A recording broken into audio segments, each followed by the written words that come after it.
Hello, listeners. Welcome to Ithihasa, an Indic history podcast.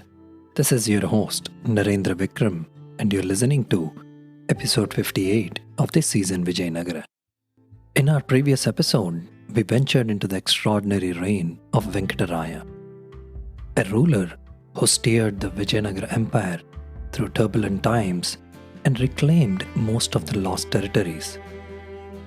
It's worth calling out one fact before we begin this episode, which is, it is a misconception that the illustrious Vijayanagara Empire crumbled entirely in the wake of the disastrous Battle of Talikota in 1565 CE.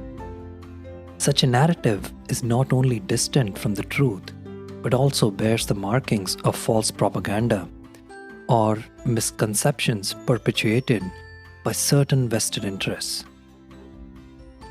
These vested interests certainly seem to want to dilute the rich Hindu heritage of Vijayanagara. This grand Hindu empire did not disintegrate like a fragile house of cards. It was a clash of civilizations, and it fought it well to the end.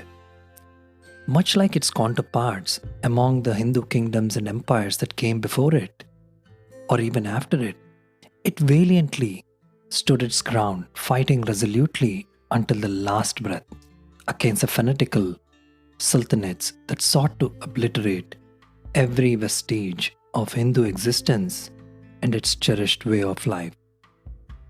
It was a testament to the enduring spirit of a civilization that had weathered countless storms throughout its checkered history. In the previous episode, we witnessed the empire's resurgence and the impact of Venkata Raya's leadership on the morale of Vijayanagara forces, tributaries, allies, and polity alike. As we embark on this new episode, we pick up where we left off, delving deeper into the zenith of Venkata Raya's rule and the enduring legacy he left behind. So join us as we continue to unravel the captivating stories that shaped an empire and explore the heights of a ruler's reign.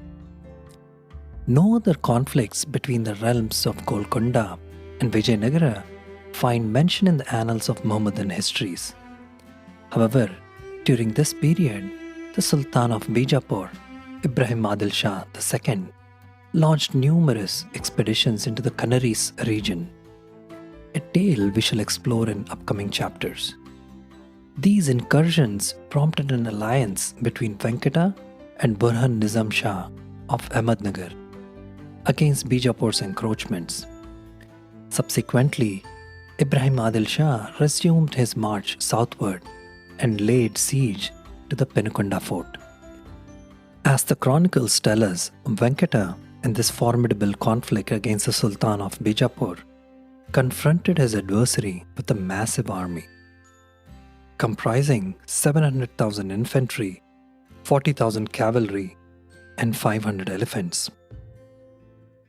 It's worth noting that historical accounts from bygone eras frequently feature exaggerated figures regarding the size of armies engaged in battles.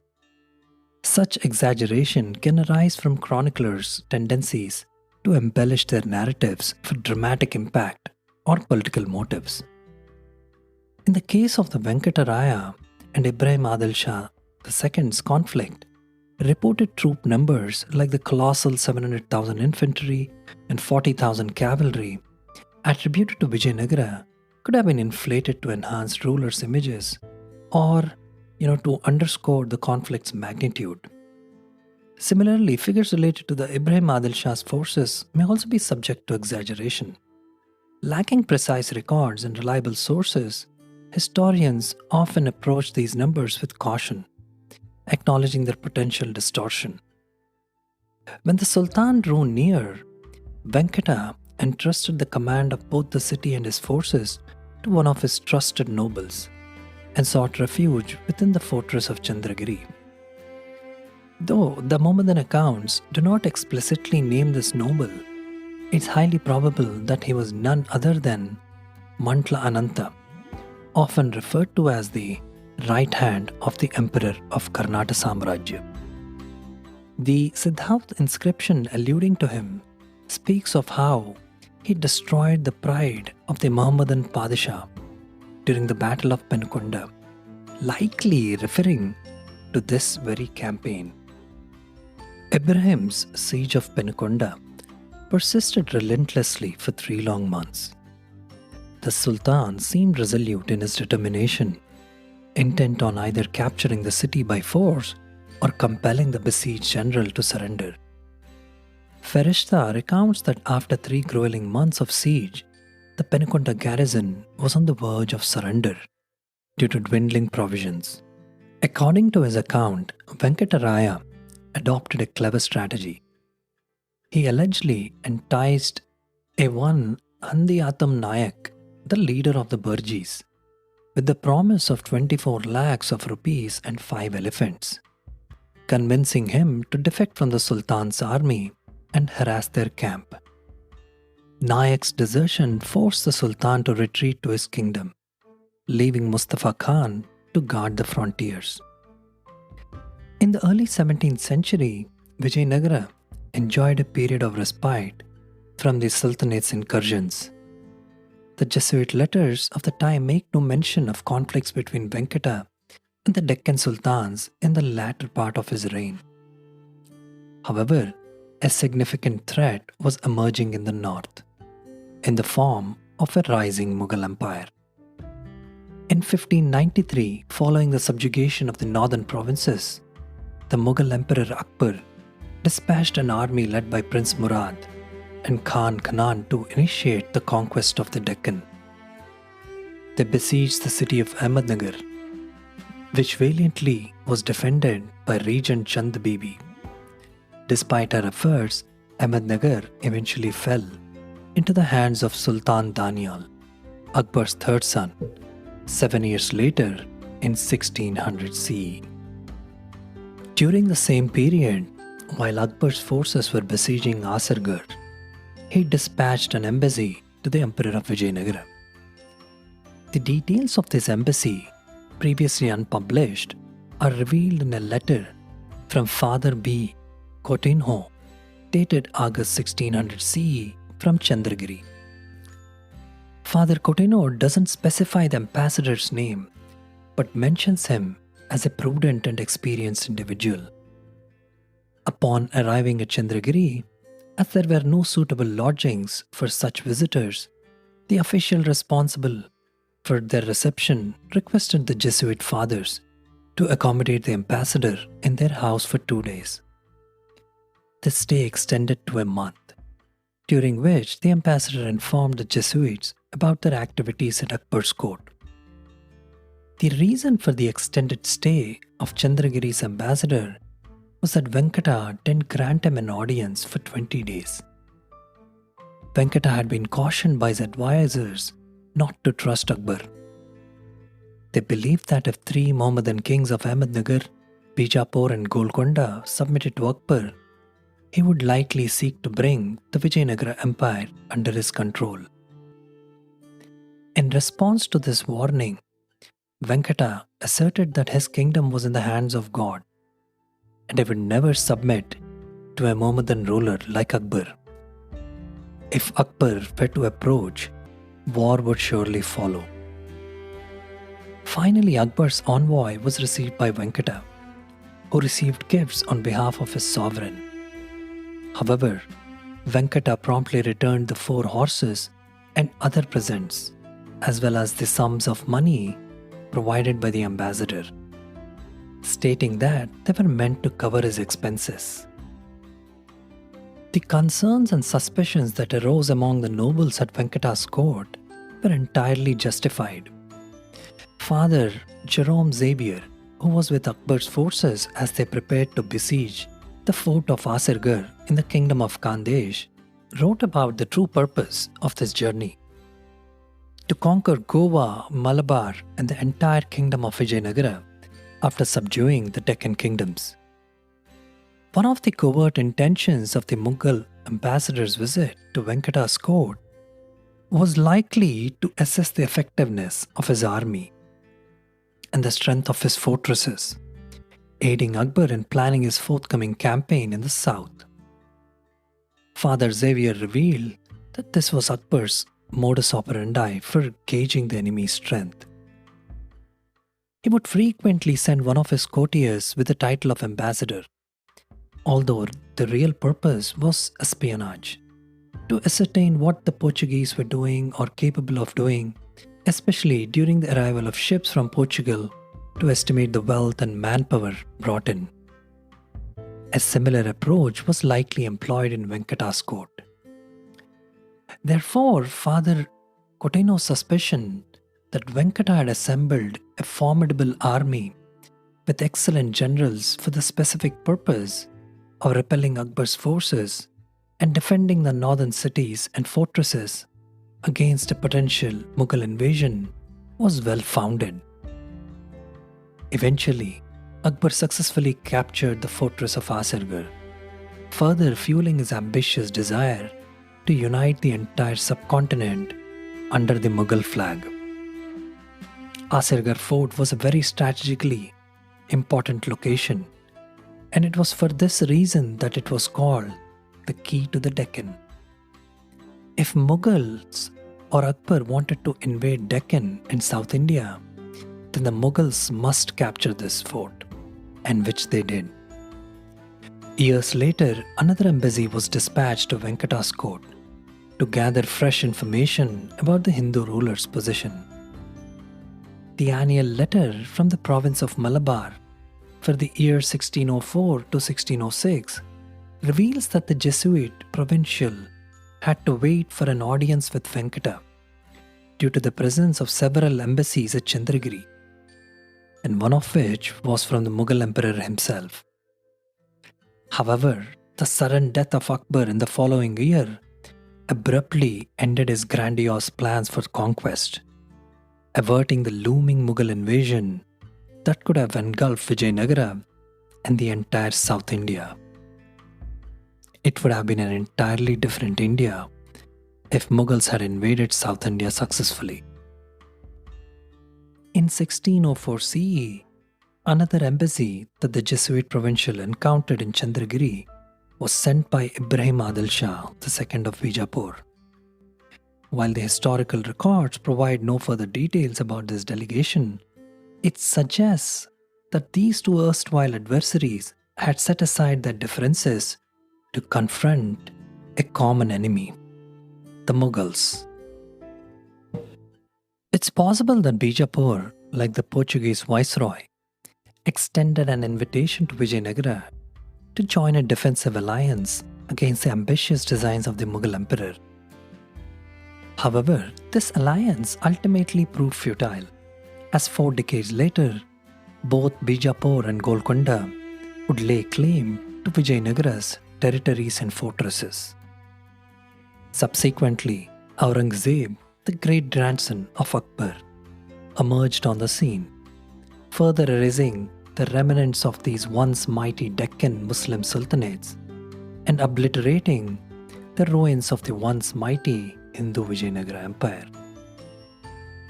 While not much, the diplomatic dealings between the Mughal Empire and Vijayanagara Empire were truly a very interesting piece of history. On one hand, we have an emerging Mughal power in the Indian subcontinent, and on the other hand, we have an erstwhile mighty Vijayanagara Empire that's reasserting itself while in the last phase of its existence. But it was the diplomatic, military, cultural, and trade relations between the Portuguese and Vijayanagara Empire that were much more comprehensive. During this period, Venkata II had interactions with the Portuguese, primarily centered around Santhome and Pulicat. Santhome, situated within Vijayanagara's territory, paid a minimal tribute to the emperor, around 0.25% of imported goods by the sea. However, it fell under the jurisdiction of the Nayak of Tanjavur, requiring an additional tribute to him, starting from around 1600. The Nayak of Tanjavur was responsible for appointing the governor or Adigar of Santhome. Simultaneously, Dutch and English traders began appearing in the southern seas, challenging the Portuguese monopoly and seeking alliances with local rulers. The Dutch and English activities posed challenges to the Portuguese interests in the east. Since 1584 CE, tensions had been escalating between Spain and England in the European waters. Additionally, the Netherlands had revolted against Spanish rule in 1566. Portugal, now under Spanish rule, faced the consequences of this discord in India. Although a peace treaty had been signed between Spain and England in 1604, including a provision that prohibited the English from venturing to India or engaging in trade there, British traders continued their activities as if the treaty didn't exist.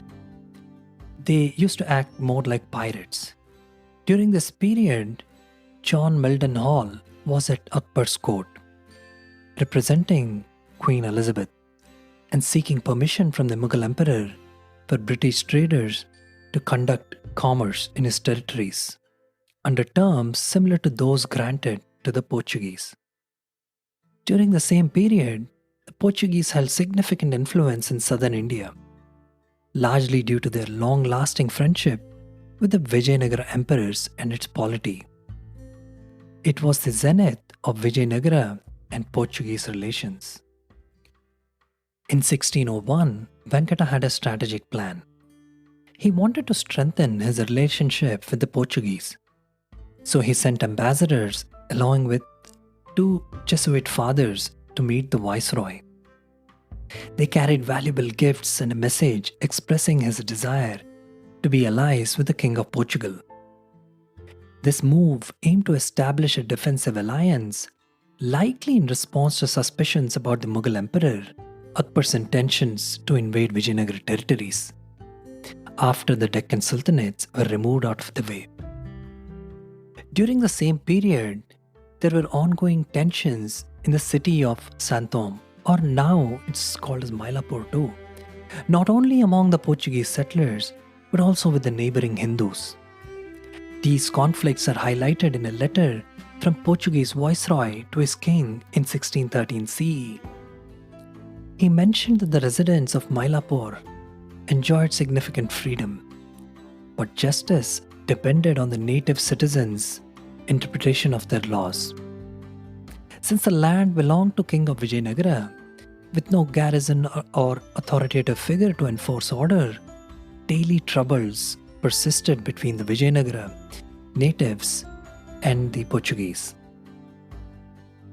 Venkata understood these disputes and recognized the challenging role of the Vijayanagara's provincial governor of the city. The governor appointed by Venkata Raya in 1599 lacked experience, prompting Venkata to instruct the Jesuit father Simao Sa to oversee the city's well-being through mediation. Venkata Raya also ordered his provincial governor not to take any significant actions without consulting the Jesuits. In fact, a Jesuit letter from 1600 mentions that some disputes between the Vijayanagara governor and the Portuguese were resolved through the efforts of the Portuguese Jesuits. Here is another interesting incident during Raya's rule. In 1608, the same year the Diocese of Mylapore was established, an incident in Santom provoked Venkata Raya's anger against the Portuguese. The incident involved a Portuguese man who, in pursuit of a girl, probably Hindu girl, entered this Hindu city. It's likely Madras, and he was fatally stabbed by the Hindus in a nighttime altercation. The Portuguese retaliated, resulting in violence, and the Portuguese man lost his life while his brother was wounded. Upon hearing this news, the Portuguese residents in Santom wanted to attack the fort immediately, but their captain delayed their action until the following day. Driven by the desire for revenge and pressured by the deceased man's relatives, the captain led a well-armed crew to the Hindu town, which was subsequently sacked and many people were killed. Additionally, they set fire to a fortress where the Adigar had taken refuge near Santom. The Adigar reported these events to Venkata, But as per the Jesuits, who clearly had their own biases, claimed that the Vijayanagara governor's account had distorted the truth and was false. The Jesuits also blamed Venkata's queen, who seemingly held significant power at that time, and had supposedly used this incident to manipulate the king against the Portuguese. We really don't know how much of it is true, for sure, but safe to say that we can take the biased Jesuit accounts with a pinch of salt due to the nature of the issue at hand. So Venkata becomes furious at this belligerent attitude and brazen violence of Portuguese in one of his cities, and declared that he would destroy the very foundations of the Portuguese inhabited city. He even considered seeking alliances with the Dutch and others. Fearing a potential siege, the residents of Santhome sent Father Rector Nicholas Levanto to the king to appease him. Initially, the king was unwilling to discuss matters related to Santhome due to the perceived offense. However, with time, Venkata's anger gradually subsided, and he received Father Levanto with affection. Ultimately, an amicable resolution was reached, with the king agreeing to the Portuguese request, including the removal of the Adigar or fort captain. This incident, which could have been disastrous for Santhome, ended on a more peaceful note. Now, why Venkataraya let the Portuguese go unpunished without any sort of repercussions for the violence against his citizens is a bit difficult to fathom fully, because we don't have the exact records or the correspondence or the intelligence on this matter between the Portuguese and the Vijayanagara side. What I think is either Venkataraya's well-recorded soft corner for the Portuguese Jesuit priests got the better of him, or Vijayanagara's diplomatic policy trumped ultimately in his decision-making. All of this can only be speculated at this time without the strong evidence. Now, this was not the last of the incidents with the Portuguese settlers. There were many other incidents that had brought the relations between both these nations to a boiling point, which finally culminated in the siege of Mylapore by Vijayanagara forces and then a ceasefire after an uneasy truce. By the end of Venkataraya's reign, closer to his death, the diplomatic relations between Vijayanagara and Portuguese were much strained, and after the death of the Raya, finally the Portuguese made up their mind to break free of Vijayanagara and establish their own authority on native provinces. Finally, let's end this episode with an excerpt from the Chronicles of Jesuit Priests, in which they detail one of their meetings with Venkataraya. What is interesting in this is the slight display of naivety of Venkataraya that sometimes can be atypical of medieval Hindu rulers when it comes to their interactions with evangelizing missionaries. They tend to be overly generous and magnanimous to the point that they fail to see the dangers of eventual proselytization to their own populace and kingdom. The Jesuits wrote this in their letters about this meeting. Quote, "They were warmly welcomed by the Emperor Venkata on the appointed day. The Emperor sat on a mat leaning against a pillow, with the Crown Prince and others nearby. He wore a yellow attire. After customary greetings, they stood before him close to the throne. The Emperor expressed his joy at their visit and promised to send them off with honors and gifts, mentioning that he had heard of them through Oberoi. They offered presents, including a heart-shaped jewel symbolizing love and loyalty. The Emperor accepted graciously and reciprocated with gifts for the fathers. Venkata inquired about their way of life, comparing them to sannyasis and acknowledging their learning. The audience concluded with an explanation of Christian sacraments, contrasting them with Brahminical ablutions and explaining how the Christian ways were better than the Hindu ways. The priests of Venkata's royal court present there expressed admiration. Here I have to add, supposedly this admiration by these Venkata's priests in the court probably was supposed to keep Venkata happy by not disagreeing with him openly. Continuing the quote, Oberaya, the right-hand man of the king, informed the fathers that the king intended to provide them with 2 villages, a golden pallaki, and permission to build churches throughout his dominions. They were even allowed to build a church in Chandragiri. Following this, they returned to Santhom, marking the beginning of Venkata's friendship with the Jesuits. End quote. So that was one of the excerpts from the Jesuit letters about how they met Venkataraya. But as of 1611 CE, all Jesuit missions to the courts of Venkata in Chandragiri and Vellore had been abandoned, and no missionaries were allowed back after the last Jesuit was removed from the court. So my theory on this is that probably by 1611, Venkataraya was already very aged and sick, and the administration of the empire was being managed by his wife and his brother-in-law. So probably they recognized the threat of the evangelizing missionaries or the Portuguese, and they decided to keep them away. Now that Venkataraya didn't have any say on whether, I should not say, but he was not available due to his health.